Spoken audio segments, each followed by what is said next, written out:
Hello and welcome my lovely dear soul family. कैसे हैं आप सब। स्वागत करती हूँ आप सभी का इवनिंग रीडिंग में। प्यारे प्यारे दर्शकों के साथ जो इतना ज़्यादा सपोर्ट करते हैं, इतना ज़्यादा प्यार देते हैं, बताइएगा कि आपको मेरी रीडिंग्स कैसे लगती है और कैसे मैं अपने आप को इम्प्रूव कर सकती हूँ। साथ ही साथ मुझे आपके कॉमेंट्स का इंतज़ार रहता है ताकि आने वाली वीडियोस में हमें कौन से टॉपिक पे रीडिंग करनी है ये सारा कुछ हम पता लगा सके।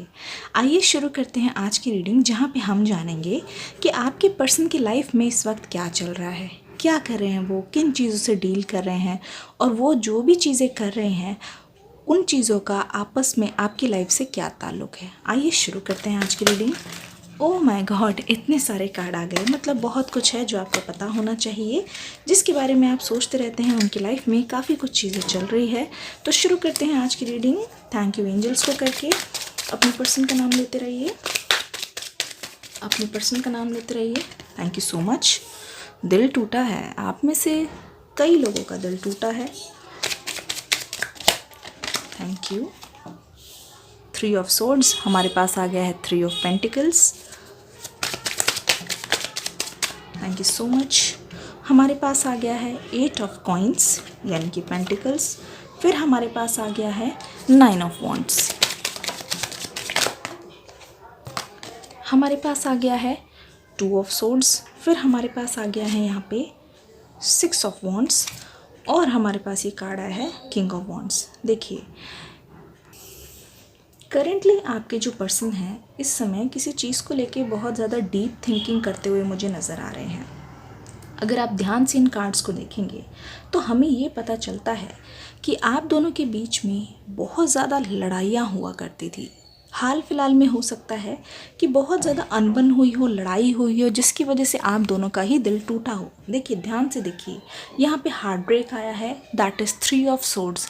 आप दोनों के दिल में एक दूसरे के लिए थोड़े टाइम के लिए बहुत ज़्यादा कड़वाहट भर गई थी, बहुत ज़्यादा नफ़रत हो गई थी। नफ़रत तो नहीं, बस आपके मन में ये था कि अफसोस था एक तरीके से कि क्यों मेरे पर्सन मेरी फीलिंग्स को समझते नहीं, क्यों मेरे पर्सन दूसरों पे ज़्यादा ध्यान देते हैं, जबकि आप जिसके साथ रिश्ते में हैं उनकी बातें आपको सुननी चाहिए, उनकी बातों को तवज्जो देनी चाहिए। आपके साथ रहते हुए हो सकता है आपके जो पर्सन है वो बहुत ज़्यादा दूसरों की बातें सुनते हो। आपके जो पर्सन है ना, उनको ना मैनिपुलेट करना बहुत ज़्यादा इजी है। मतलब कि किसी की भी बातों में इजीली आ जाते हैं, लेकिन पूरी दुनिया की बात सुनेंगे। जिसकी बात सुननी चाहिए, जो रियलिटी है, बस उसी को मिस कर देंगे और उनको ऐसा लगता है कि वो चीज़ गलत है, लेकिन वही सबसे ज़्यादा सही होती है। तो कुछ ऐसा ही हुआ है आपके रिश्ते में। अगर आप ध्यान से देखेंगे तो यहाँ पे थर्ड पार्टी को तो बाद में लाएंगे, लेकिन सबसे पहले ये देखिए कि आप दोनों का सेपरेशन या फिर हार्ट ब्रेक हुआ किस लिए है। ये जो आपके पर्सन है ना, जिनको कुछ भी अभी दिखाई नहीं दे रहा, सच्चाई से जो वो मोड़ रहे हैं, इसी वजह से कहीं ना कहीं आप दोनों के बीच में दूरियां हैं। देखिए, कनेक्शन तो मुझे सोलमेट और ट्विन फ्लेम वाला दिखाई दे रहा है, लेकिन हुआ क्या है ना कि आपके पर्सन सच ना देखने के कारण उनके मन में, उनके दिल में जो आपके लिए जितने भी इमोशंस थे ना, वो इस वक्त महसूस नहीं कर पा रहे हैं। जी हाँ, ये इस वक्त की फीलिंग्स हम देख रहे हैं उनकी लाइफ में। मतलब वो क्या कर रहे हैं ना कि उन्होंने गलती की है, उन्होंने आपको छोड़ा है, लेकिन ये पर्सन पता नहीं कैसे हैं, इन्होंने ना अपने मन में एक फेक रियलिटी बना रखी है कि मेरा हार्ट ब्रेक हो गया है, मुझे मेरे पार्टनर छोड़ के चले गए, जिसका मतलब ये है कि अब प्यार व्यार कुछ होता नहीं है और ये सारी फालतू की बात है, ये सारा टाइम वेस्ट है। ऐसा कुछ ये सोचते हुए या लोगों के सामने दिखाते हुए मुझे नज़र आ रहे हैं। जबकि अगर ध्यान से देखा जाए, पास्ट में, रियलिटी में ये आपको छोड़ के गए थे, वो भी साइलेंटली चले गए थे। आप में से बहुत लोगों के साथ रेजोनेट कर सकता है, कमेंट सेक्शन में बताइएगा ज़रूर। चुपचाप से निकल लिए, कोई मैसेज नहीं दिया, साइलेंटली। एक बार क्या हुआ कि उनकी तरफ से मैसेज आना या कॉल्स आनी बंद हो गई। आपको तो ये भी नहीं पता चला कि अरे भाई, हम साथ हैं भी कि नहीं, ये तो बताओ। या तो आ जाओ या तो फिर क्लियर करो, रास्ते में मत खड़े रहिए। लेकिन इस पर्सन ने ऐसे ही किया। काफ़ी टाइम तक ये आपसे बिल्कुल कट से गए, अपनी लाइफ में बिजी होने का नाटक करने लग गए, खुश रहने का, एंजॉय करने का, और ये सोचने लगे कि जो भी हुआ बिल्कुल सही हुआ, आगे का आगे देखेंगे, लेकिन इस वक्त मैंने सही डिसीजन लिया। और ये जो डिसीजन इन्होंने लिया है खुद के कहने पे नहीं, किसी विपरीत विनाशकारी बुद्धि के कहने पर किया है। कोई तो उनकी लाइफ में है, फैमिली की तरफ से या फिर ग्रुप की तरफ से, या फिर उनके ऊपर कुछ ऐसा प्रभाव रहा हो किसी का, जिसकी वजह से उन्होंने कदम उठाया है। एक अच्छे खासे रिश्ते को इन्होंने खुद अपने हाथों से ख़राब किया है। ये सोर्ड्स उन्हीं के ही हाथ में, देखिए खुद के पैर पे खुद ही के कुल्हाड़ी मारना, देखिए खुद ही आप दोनों ने एक दूसरे के दिल में खंजर घोंपे हैं। ध्यान से सुनिएगा ऐसा क्यों हुआ।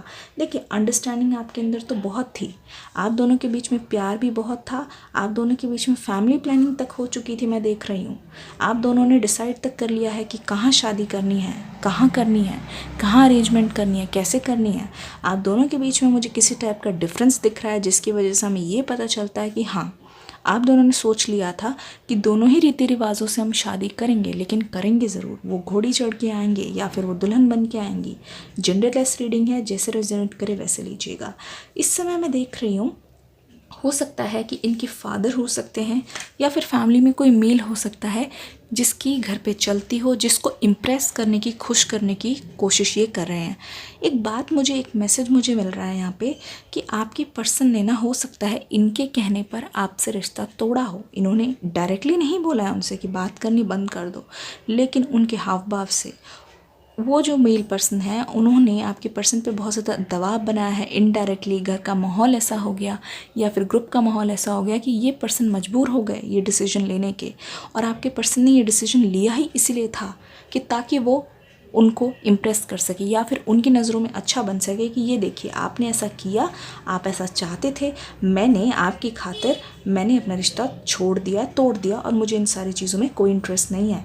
लेकिन जो आपके पर्सन है, मैं एक चीज़ बता दूँ, ऐसा नहीं है कि आपके जाने के बाद ये सिंगल रहे हैं, जी नहीं। आपके जाने के बाद भी इन्होंने किसी न किसी को डेट ज़रूर किया है। सीरियस रिश्ता नहीं मुझे नज़र आ रहा है, लेकिन आपके जो पर्सन हैं ये आदत से मजबूर है। कैजुअल डेटिंग या फिर कैजुअल हुकअप्स जिसे कहते हैं वो उन्होंने बहुत किए हैं, ये चीज़ मुझे नज़र आ रही है। आप बखूबी जानते होंगे इस वक्त भी आपकी पार्टनर की लाइफ में थर्ड पार्टीज़ की कमी नहीं है। जी हाँ, यही रियलिटी है।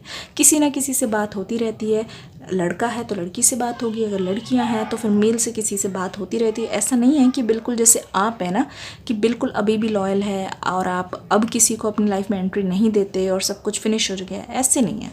ये तो बात करते रहते हैं, ये लोगों से बात करते रहते हैं, ये पहले भी करते थे क्योंकि इनका नेचर ही ऐसा है, फ्लर्टेशियस टाइप का।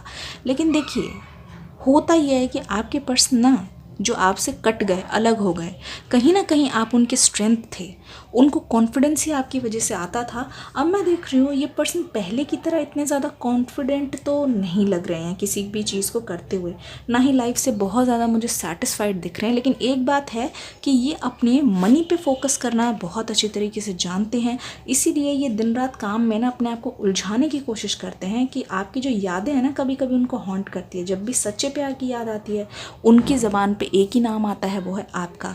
वरना इन्होंने इधर उधर तो बहुत ज़्यादा मुंह मारा है, टू बी ऑनेस्ट। यस, बहुत लोगों से बातें करते हुए, बहुत लोगों से कैजुअली मिलते हुए, जुलते हुए, घूमने जाते हुए, ये देखिए जैसा कि मैंने कहा था, कहीं ना कहीं ये किसी को दिखाने के लिए ही ऐसा कर रहे थे, अपने पेरेंट्स की नज़र में अच्छा बनने के लिए या फिर ग्रुप की नज़र में, जिसके भी इन्फ्लुएंस में ये थे उसको दिखाना चाहते थे, देखो मैंने ये कर दिखाया और मेरे लिए इतना ज़्यादा मुश्किल भी नहीं था। जबकि सिर्फ वही जानते हैं, उनका दिल जानता है। जब उन्होंने ये फ़ैसला लिया और आपसे अलग हुए तो उनके मन में, दिलो दिमाग में, उनके जिस्म में क्या बीत रही थी आज भी। लेकिन ना मैं एक चीज़ देख रही हूँ, अलग होने के बावजूद आपके पर्सन पता नहीं क्यों कोशिश करते रहते हैं आपके बारे में जानने की, पता लगाने की कि आप किसी को डेट कर रहे हैं या आपकी लाइफ में कोई है। Okay, it's time to release negativity. जी हाँ, जो उन्होंने आपके साथ किया ज़रूरी नहीं कि आप उसी नेगेटिविटी को दिल में, अपने दिल में बसाए रखें और सोचें कि मेरा तो अब लाइफ बिल्कुल यहाँ पे एंड ही है, मुझे तो कोई मिलेगा नहीं या फिर मेरी लाइफ में कोई आएगा नहीं। जो नेगेटिविटी वो फैला के गए हैं, वो आपको छोड़ के गए हैं रास्ते में, वो आपको धोखा दे के गए हैं, उसका आप शिकार हुए हैं। वो नेगेटिविटी आपने नहीं फैलाई, जी हाँ, उसका सिर्फ और सिर्फ आप शिकार हुए हैं। अपने आप को हील करने की कोशिश, it's time to take action. Action लीजिए, खुद के लिए लीजिए, ठीक है, खुद को आगे बढ़ाने की कोशिश कीजिए। जिस चीज़ में वो आपको बांधना चाहते हैं ना, जिस पेन में, जिस गिल्ट में वो आपको बांधना चाहते हैं, उससे आप खुद बाहर निकलिए, क्योंकि आपकी इसमें कोई गलती नहीं है। You are very close to achieving your goals. देख लिए, एंजल्स की तरफ से ये मैसेज है कि एक बार आप उन सारी चीज़ों को रिलीज़ कर देते हैं और ख़ुद को आप उनके प्यार से या उनके धोखे से आज़ाद कर सकते हैं। जब तक आप विक्टिम जैसा फील करते रहेंगे तब तक आपकी लाइफ में कोई भी चीज़ नई नहीं आ पाएगी। लेकिन जिस टाइम आप अपने आप को रिलीज़ करके छोड़ देंगे तब देखिएगा बहुत सारी चीज़ें हैं आपकी लाइफ में बहुत ज़्यादा नया ट्विस्टिंग टर्न लेंगी, एकदम से लेंगी। ट्रस्ट, देखिए एक ट्रस्टफुल रिलेशन आपकी तरफ आ रहा है। बस आपको करने की ये ज़रूरत है कि नेगेटिविटी को रिलीज़ कर दी। वरी इतना ज़्यादा जो आप परेशान लग रहे हैं कि पता नहीं मेरे अकॉर्डिंग तो गया नहीं, मेरा रिलेशनशिप तो ख़राब हो गया। आपका रिलेशनशिप आपकी वजह से नहीं, किसी और की गलती की वजह से हुआ है। तो आप अपने आप को ब्लेम करना बहुत ज़्यादा छोड़ दीजिए, ठीक है। एम्पैथी, देखिए एम्पैथी और लव का कार्ड आ गया है। इसका मतलब ये है कि आप एक ऐसे पर्सन है कि दूसरों का दुख दर्द बहुत जल्दी अब्जॉर्ब कर लेते हैं, बहुत जल्दी उनके लिए सोचने लग जाते हैं। लेकिन आपको लाइफ में बहुत लोगों ने हर्ट किया, लेकिन आपके लिए लव बहुत जल्दी आने वाला है। आपको इससे पहले खुद को प्यार करना सीखना पड़ेगा। I commit to the practice of seeing the good in all things. जो चीज़ हुआ उसमें अच्छा देखने की कोशिश कीजिए, क्योंकि देखिए जो पर्सन अभी ऐसा करके जा सकते हैं, क्या पता आप दोनों एक हो जाते, आपकी शादी हो जाती, बच्चे हो जाते, लाइफ में आप और ज़्यादा अटैच हो जाते, और ज़्यादा डीप लव हो जाता। तो तब अगर वो ऐसा करते, धोखा देते, तब लाइफ बर्बाद थी, अब नहीं। अगर ऐसा अभी हो गया है तो ये मानिए कि हर चीज़ में अच्छा ही है। आपको अलग नहीं किया गया, आपको किसी चीज़ से और बुरा होने से, आपको आपके साथ और बुरी चीज़ होने से बचा लिया गया, ऐसा समझिए, ठीक है। आई होप आपको ये रीडिंग पसंद आई होगी। आगे की वीडियोस में और भी बहुत सारे पिका कार्ड्स, न्यू चार्म रीडिंग आने वाली है। तब तक के लिए रहिएगा स्टे ट्यून्ड। वीडियो पसंद आई तो लाइक करके कमेंट करके ज़रूर जाइएगा। तब तक के लिए यही कहूँगी, God bless you and love you all.